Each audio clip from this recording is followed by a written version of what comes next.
Sports Gambling Podcast is presented by WynnBet. WynnBet is now live in Arizona, Colorado, Indiana, Louisiana, Michigan, New Jersey, New York, Tennessee, and Virginia. From boosted same-game parlays to live in-game odds, WynnBet has what you need to win. Sign up today, bet $100 and get a $100 free bet at sportsgamblingpodcast.com/WynnBet. That's sportsgamblingpodcast.com/WYNNBET. State restrictions apply. We're also brought to you by our mini helmet contest. The SGP mini helmets are now in the store, and we're giving one away for free. Just go to sportsgamblingpodcast.com/helmet. That's sportsgamblingpodcast.com/helmet. We're also brought to you by our college football playoff props contest. $200 gift card to the winner exclusively on the SGPN app.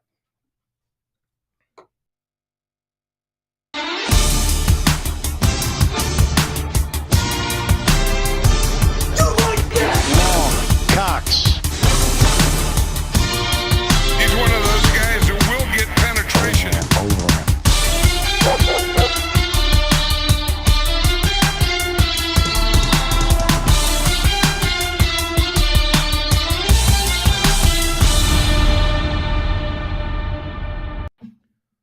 Woo! Welcome, everyone, to the Sports Gambling Podcast. I'm Sean, stacking the money green with my partner in picks, Ryan, Real Money Kramer. What's happening, Kramer? The grind just does not stop. Back-to-back double header. A company, we got to accommodate Kramer hitting the slopes. What do you got planned? You gonna get some double black diamonds in? What's your? Just gonna do some shredding. There's some muscles that are gonna be used tomorrow. So you got your board all waxed up? Oh, I got it waxed. First thing I did, I dropped it off for a nice little quick tune-up. The bro. When was the last time you snowboard? Honestly, I was thinking about this. It was probably pre-pandemic, so I want to say 4 or 5 years. I'm certainly going to be injured. Like 100%, there's going to be stories of injuries. And yeah, I go to the shop to get a quick tune-up on the board, get a wax, and the bro behind the counter is just kicking it to these two ladies for like an obnoxious amount of time. But I just let him go. Hashtag DGens only. He goes, "Oh man, sorry about that. I didn't know you were waiting for me." I go, "It's cool, man. I got eyes." So right. Yeah, just full on mountain town New Year's. So let's fucking go. And I planned it perfectly where we're going to be on the slopes Friday, Saturday, Sunday's a rest day. And I'm an old guy. Got to have the rest day and great day to watch football. Back on the slopes Monday. I'll be back in Los Angeles Tuesday, Sean. That's how you do business. That's Kramer's ski vacation. Hey. Maybe you're on a little ski trip. Maybe you're heading to Colorado. That's a WynnBet state. Maybe you're whatever. I mean, if you're going on vacation, imagine not going to a WynnBet state. You're missing out. sportsgamblingpodcast.com/WynnBet. sportsgamblingpodcast.com/WynnBet. Bet big, win bigger. Spin that parlay wheel. Love me a good parlay wheel. Reduced juice on sides and totals for all the college football bowl games when you're betting day of. We just gave out part 4 of our college football bowls picks podcast and college football playoff predictions. Kramer and I on a nice little run, hit some locks. Of course, I'm on an incredible run. College basketball picks as well. Again, WynnBet, they got it all. sportsgamblingpodcast.com/WynnBet so they know we sent you. sportsgamblingpodcast.com/WYNNBET to claim your free bet today. Offer subject to change. Terms and conditions at WynnBet.com. Must be 21 or older and present in the state where play through WynnBet is available. If you or somebody knows the game of problem, call 1-800-522-4700. We are live, of course, youtube.com/sportsgamblingpodcast. Trevor checking in, saying content machines, literally back-to-back Thursday night podcasts. He said he's 30 and need rest days on the mountains. Have fun, Kramer. Dog. Thank you. I appreciate that. Yeah, you got it. And remember what they say. It's the last run is always one too many. So I'll be thinking. Yeah, I'll be thinking about that when the quads are shredded. I mean, honestly, got a little winded just carrying all the luggage from the car up to the room. The elevation hitting me already. So I'm very scared at what's going to happen tomorrow. getting that Rocky Mountain high. My wife got injured on the last run. We were up at Mammoth Mountain. He'd been doing some jumps. Maybe one of us didn't really fit our skill set. And then I'm in front of her. I just hear this, whoa! I turn around and I just see this blonde ponytail go behind a mogul. I'm like, oh no. And she busted her one of those bones, broke it up pretty good. And then, they had to get the ski patrol, put her in a sled. And then they hit her up with morphine when you got in the ambulance. It was just one of those injuries where you got to lay off it for a long time. But I do remember it was for her birthday. And she's like, I still really had a lot of fun. So. It's important for girls to have fun on their birthday. It didn't ruin her birthday. And I do remember the nurse was very sweet, and it was someone else's birthday. And then she was done celebrating her birthday. So she got the birthday balloons. All right. Let's go. Let's talk DFS picks. Nice little Millie Maker lineup. Very interesting slate. I'll probably be playing a Hurts or Minshew lineup, but I won't give that out on the show. I won't bore the folks with that one. I'm going to kick things off, Ryan.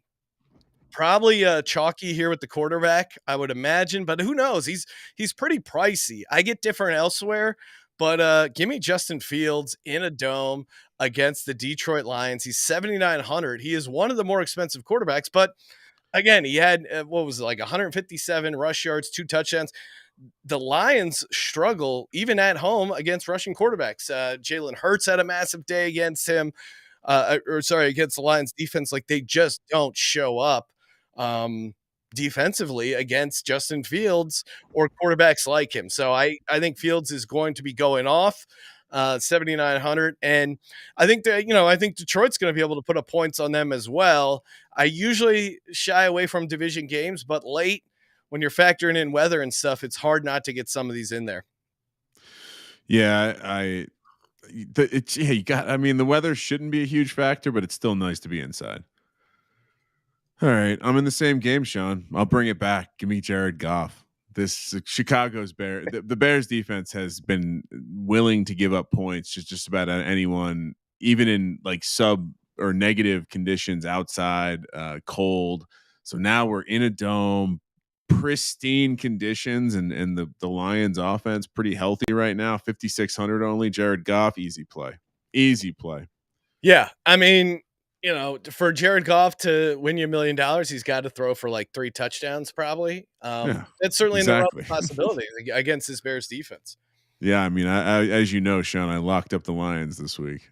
Yeah, I mean, that is, I don't believe in the Lions that much. I'm on the Bears +6, but I'm laughing because Braden in the YouTube chat saying Kramer forgot to put in his eye drops. What do you mean?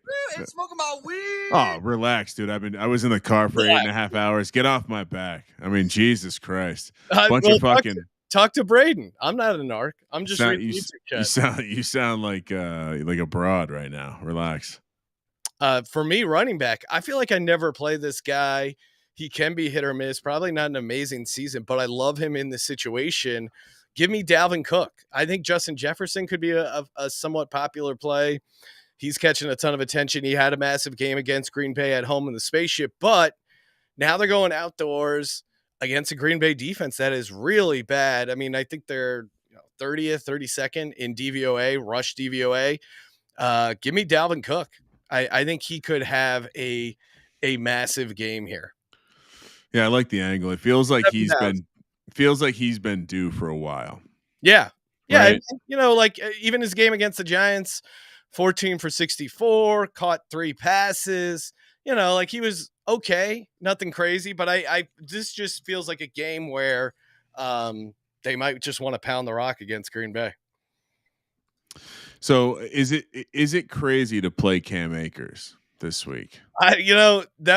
That's funny you asked that, because I kept going back and forth between Miles Sanders and Cam Akers. I settled on Sanders. I mean, it's just annoying because, Cam Akers has like a career game. He's not going to do that, but he's 6,100 and it's a good matchup. It's a good situation.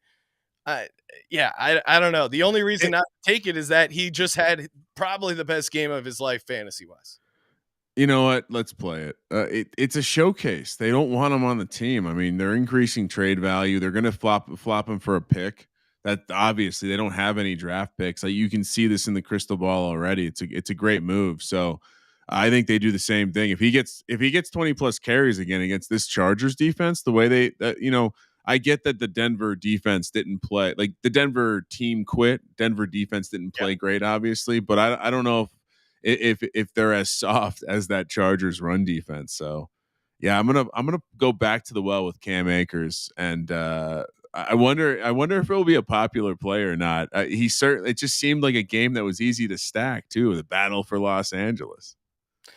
Yeah, no, it's interesting. I guess as far as like playing some of the pass catchers in the Chargers side, I'm worried. Like, what does do the Chargers have a ton of motivation as far as like playoff or anything like that? Yeah, they can still get the 5 seed and catch the AFC South winner. I mean, I think depending on what happens with Baltimore, obviously, but Baltimore's rolling out their backup quarterback because Lamar's holding out. So I think there's a certain. No, I mean, I like Cam Akers. Again, the only reason I didn't put him in here is because of just the fact he had a career game. But at 6,100, it seems like the only thing they can get going is Baker to the tight ends, a little play action, lot stuff like that. Trevor asking an interesting question. In these situations where teams are playing for nothing, for example, my cards, do you guys like building lineups where the players are playing for something? I think you have to look at some of the individual motivation as well, and probably less this week, but next week we should do a write-up because a lot of these guys have incentives and they really go out of their way. Brady getting Gronk his money, that kind of stuff. Like that's something we should definitely think about next week. I don't know if we have to worry about it as much this week, but I got some players in the Cards Falcons game because I think that could be a situation where, again, neither team needs it. They're both eliminated, but I think individually there is still some motivation within these guys. Yeah, So I mean, I don't rule them out, especially in a dome like that Cards game is. I think it's more just the what scares me more is like the Jag situation where ETN obviously is a great play, but if they're not going to like put him out there for a full effort because they can win this or they can lose this game and still get in, or lose next week and still get in if they win this game, but it's very unlikely. So they seem focused to next week as well. I mean, if Tennessee was willing to sit down Malik Willis, like I don't. Well, and the Malik Willis thing is weird because it sounded like it was less than worried about Malik Willis getting injured and more they just wanted to see what they had with Dobbs. Dobbs is smarter. That's what's happening here. And he saw the field better. I think whoever said it might have been Michaels. When he's rolling and he's moving in the pocket, he's keeping his eyes downfield. Like he looked noticeably better than Malik Willis. So I think they start him next week against the Jags would be my prediction.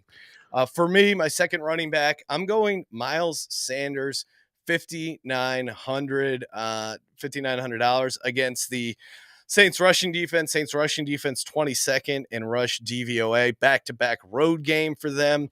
Sanders didn't really have an efficient game last week, 21 of 65, only one catch. But I think, assuming, and even if Hurts starts, I still think Sanders has a pretty good game here. He's been having a really good season. And Sirianni has shown that, like, if a guy has a bad game, Sanders had that bad fumble, he almost goes out of his way, especially early, to give him some design plays, get him going in the offense, get his confidence back up. And I think regardless, they're going to give Sanders a decent workload here as they look to lock up the number one seed. $5,900 feels like a good price. Classic. All right, I'm going even cheaper than you here. Why is that classic? That's a good play. It's a classic Sean Eagles play. You're playing Miles Sanders. I don't hate the play. I'm just saying it's a classic play. I'm going cheaper than you. 5,300. Tyler Algier. His workload's been elite the last couple of weeks, and his production was only good in one of those games. The Baltimore Ravens kind of held him down efficiency wise, but he still had 5 targets, 18 carries. and they only adjusted his price from 5,200 to 5,300 in a great matchup against an Arizona Cardinals team that, yeah, they'll be fighting for JJ Watt maybe, but I think Atlanta should be able to smash the ball on him. So 5,300 Tyler Algier. Yeah, I mean, I was going back and forth with the Algier James Conner running back stack, similar to what we saw with James Conner and Leonard Fournette.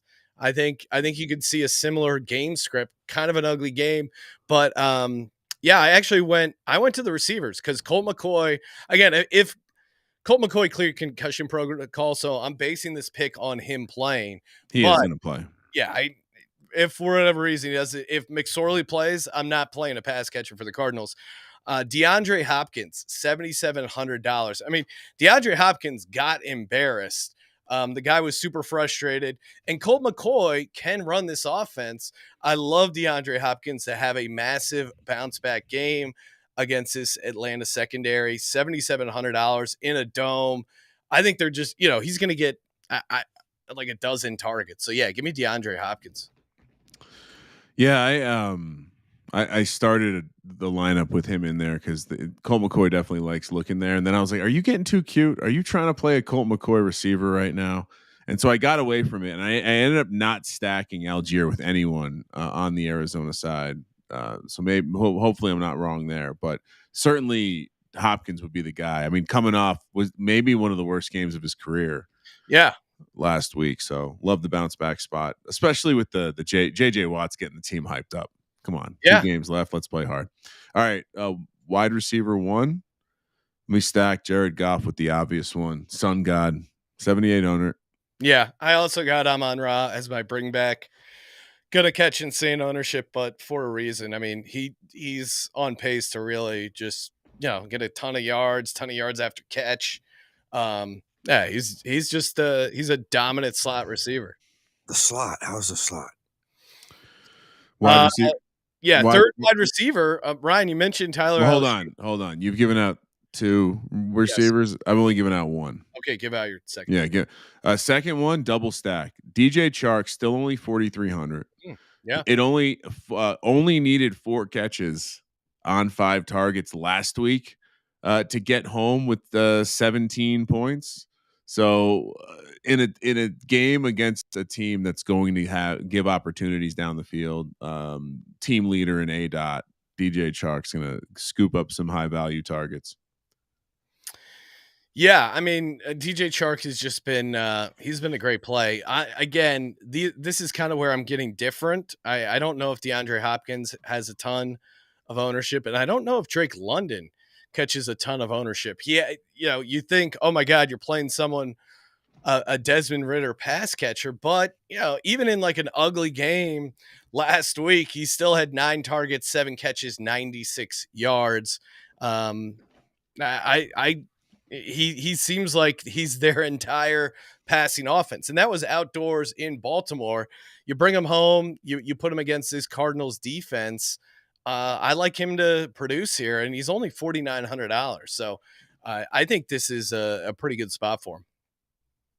It's certainly a game that I think I wanted to play a little of because it does seem like it could be higher scoring than folks expect. And it's, the fact that it's inside and you don't have a ton of question about motivation or guys sitting or any of that crap. So yeah, no, I think you nailed it though on the partial thing, like where they play a half or they play a quarter. That's the stuff you really got to worry about, I think. And that's kind of where you can get screwed. Yeah, like I couldn't play the Jags because of that. I had Etienne's a great play this week, but it's like, are they going to play hasty for a half because they want to rest Etienne? I can't risk that. I think they might. And if you're looking at like projections, all the Bears Lions stuff will probably be pretty high because their total is 52. I mean, next highest total I'm seeing on the board is 47.5. So they're projecting pretty high by like a decent margin. Pretty obvious play. Some might say. Well, and then that's why I went chalky with quarterback. Although it'll be interesting. I mean, the fact that Fields is 7,900, do you think that'll eat away in his ownership at all? I think Fields will not be the most popular. I think Fields is a good GPP play. I think Okay. both quarterbacks honestly are. Maybe I'm wrong, but I think there's other games that people will find their way to this weekend. Because to your point, like Goff is easier to make the lineup, I guess, because of the price. Like 7,900 is pretty cost prohibitive. I mean, you're talking about $600 to get to Mahomes. Well, I think a lot.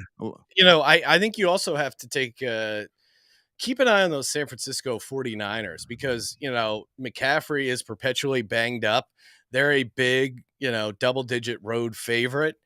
I could see him not getting, I don't think he could get the workload that would make his price make sense. Like there's very much a version where he jumps out at they jump out, Raiders back door or whatever happens on that other side. And, he ends up not being a great play because he only gets like 10 carries or something like that. Yeah, no, I mean, like last week, he got lucky with a touchdown last week, or it would have been much worse. So, yeah, right now, at? according to ETR, Goff and Justin Fields are the highest projected ownership. Goff, 18%, Fields, 10%. But Fields then this makes is sense weird. to me. I mean, Trevor Lawrence is right after that, which I think you're crazy to play. Danny Dimes at 7.5. That's actually not a horrible play because I do think he could get some rushing yards. And, again, you have to contend with the weather in that one as well. All right. We got wide receiver 3 for me. Yep. Is that where we're at? Okay. I mean, obvious stack with Cam Akers is Keenan Allen. Yeah. I thought about getting cute with Mike Williams because why not? But I mean, again, you're slapping in a guy for 7,000 who had 14 targets last week and only maybe caught half of them. So there's more to be had there. I know they're low value targets, but Keenan Allen is showing. We were back to that point where Keenan Allen's Herbert's guy. Yeah, even if they just get a slight increase in efficiency, he could have a monster day there. Yeah, I it's hard not to like Keenan Allen. And it's also hard not to like underdog fantasy. That's right. Maybe you played some underdog season-long best ball. Kramer and I, we've done some podcasts doing the best ball. The playoff best ball is super fun, especially drafting now.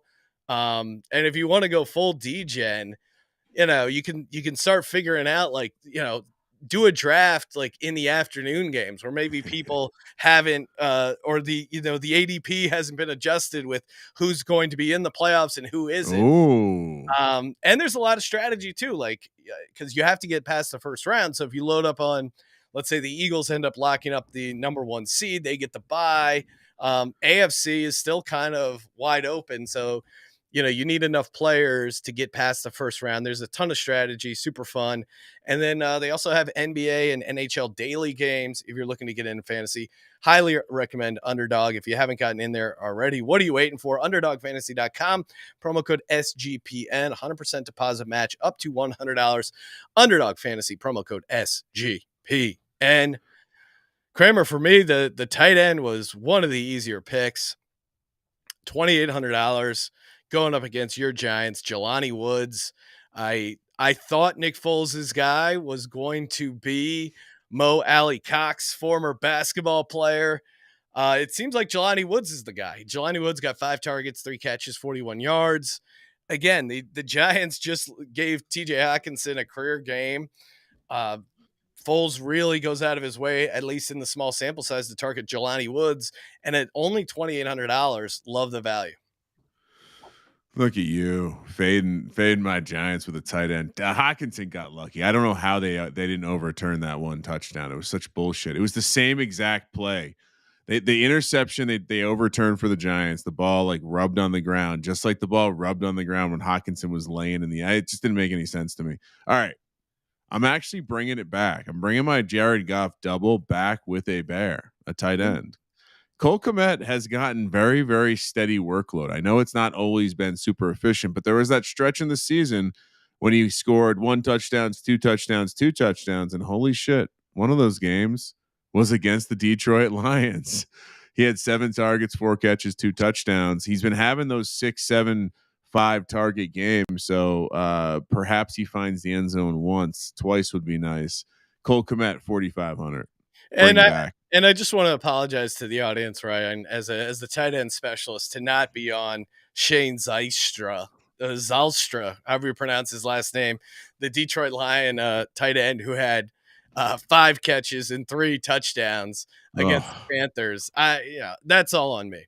And I considered playing one of the Tampa Bay tight ends, but between Otten and Cameron Brate, it's annoying because they should just completely get rid of Cameron Brate and just grow with the rookie there, Cade Otten, but they don't want to do that. I don't but know what's going on. but even last week he had 7 targets and only 2 catches. Like it's just not working. Yeah, Like we keep whatever it talking about, is. it's just not working. Yeah, he's not the Gronk we dreamed of. For me, my my stack. I'm only stacking. I'm not double stacking. Again, this is how I'm getting different off the Fields ownership percentage. I'm going one receiver, Velus Jones Jr. He's only $3,000. He's coming off a 2-catch, 52-yard game. Again, that was a pretty not an ideal passing situation for the Bears. And receiver wise, since he lost his guy, Darnell Mooney, it's kind of been a shit show. Chase Claypool is practicing, but they really have gotten no chemistry. And then Equanimeous St. Brown, who I considered playing, he missed last week with the concussion. He still hasn't cleared concussion protocol. We're taping this late Thursday night. Even if he does, I don't know, man. I'm a little nervous about him. And he's $3,600. I kind of like the dart throw on Velus Jones Jr. at 3,000. So yeah, give me Velus Jones Jr. A little small stack here against the Lions. Am I getting too cute here? Maybe, but I mean, it could just maybe the shit show has caused Cole Kmet to be the guy. St. Brown's dad really stirred some shit up when he talked shit on the injury gods by saying all you got to do is work out. Now he's got one kid who was missing his first couple Ankle, of games of his concussions. career. Yeah. Now he's got concussions going on with his other. I just hope they show lots of him in the stands for this game. That's all I hope. Oh, that's a weekend dream. Right up there with, and I want Colt McCoy to start for the DeAndre Hopkins stack, but we could all use more Mr. McSorley in our lives, Ryan. Maybe we can get him on the show. He's probably got some free time. You don't think that guy wants to talk ball? Let's do that. Mental note. All right, my flex. It fit too easily. Sean Garrett Wilson, 5,500. Mike White's back. I was surprised you didn't do a Mike. I was really surprised you didn't have a Mike White lineup. Yeah, I know there could be some matchup problems with the rookie over there in Seattle, but the volume. Tariq Woolen is good, but he's kind of I don't know. I feel like you can still get yards and touchdowns against him. He just also makes some big plays. He's good in the same way that Richard. Yeah, he's good in the same way that Richard Sherman was good in that system. Diggs, almost like boom bust. It feels like a little bit. He makes some plays though. I mean, he's a good player. Anyway, 5,500 Garrett Wilson. It just fit. I mean, he'll probably also be in my cash lineup this week, Sean. Yeah, and I mean, you probably have to scroll down, but let me see what Zonovan Knight's 5,100. Moore is like 3,600 if you really want to get dirty. He likes Elijah Moore, and Elijah Moore seems to play for him. Yeah, I probably do need to build a Mike White lineup just in case. No, Sean, that's the pregame show. Mike White's the quarterback. We've already started that lineup. All right, I like that because then the bring back's easy. For me, defense, I'm going Jets. Yeah, Geno Smith is clearly tightening up a little bit here. It's a fun Jets defense that creates some turnovers. I mean, the punt defense is Saints, don't want any part of it. Broncos, maybe at 2,200. Packers, 2,300 at home. Not really. Raiders, no. I don't know. Jets at 2,800, I like. Do you have another $100? I have $200 left. The Niners defense against Jarrett Stidham is pretty tasty to me. I mean, you see what Devontae right. Adams came out and said about Derek Carr. I really wanted to play a McCaffrey defense correlation just to get that defense in against Stidham. I mean, it seems like Devontae Adams more or less said this place is toxic. I mean, like what are you doing? I think that's a nice play there at 2,900. Yeah, you're right. I'll switch it in. I had way more to spend, and maybe I should have spent some time like messing around and getting off, like upgrading off of. Actually, should I upgrade off of Cam Akers? What are you thinking? Well, it would undo a stack, but I could get to a place where, let's see, I have Cam Akers. If I no, you know what? I'll just leave it. Giants 39. Because I played the Giants defense at 3,900 because I had 3,900. And they're playing Nick Foles, and he looked really bad. And the pass rush is probably going to get a bunch of sacks. But I could drop to the Niners, save 1,000, and get up to 7,100 for my second running back. Well, who's your second running back? What are you looking at? It would be instead of Cam Akers. Instead of Cam Akers, it would let me come up to get someone like Dalvin Cook. You know what? I like Cam Akers. I think he's going to get the volume, and I think he has a good matchup. So I don't hate that. I mean, I'm going Dalvin Cook, but I definitely was going back and forth on Cam Akers. Yeah, maybe I'll have to. I'll think about it. I'll tweet out if I make any changes. But to me, like Cam Akers and Algier, both are going to get 20+ carries, and I only spent $11K on those two guys. So let's go. Hard not to like it. Hey, pregame show, New Year's Day 2023. We'll be giving out some props. Like Kramer said, we'll be drafting some DFS lineups, answering all your questions. And you can call in. If you're in the Discord, you can call in. We'll answer your questions live on the air, streaming live as well. Sports Gambling Podcast or youtube.com/Sports Gambling Podcast. Hit subscribe. Toss us a nice rating review. Enter the contest to win that mini helmet. We also got the college football playoff props contest. So many ways to get free shit. I mean, thank you for participating in the Sports Gambling Podcast. For the Sports Gambling Podcast, I'm Sean, stacking the money green, and he is Ryan. Really looking forward to the Mike White lineup. Kramer, let it ride.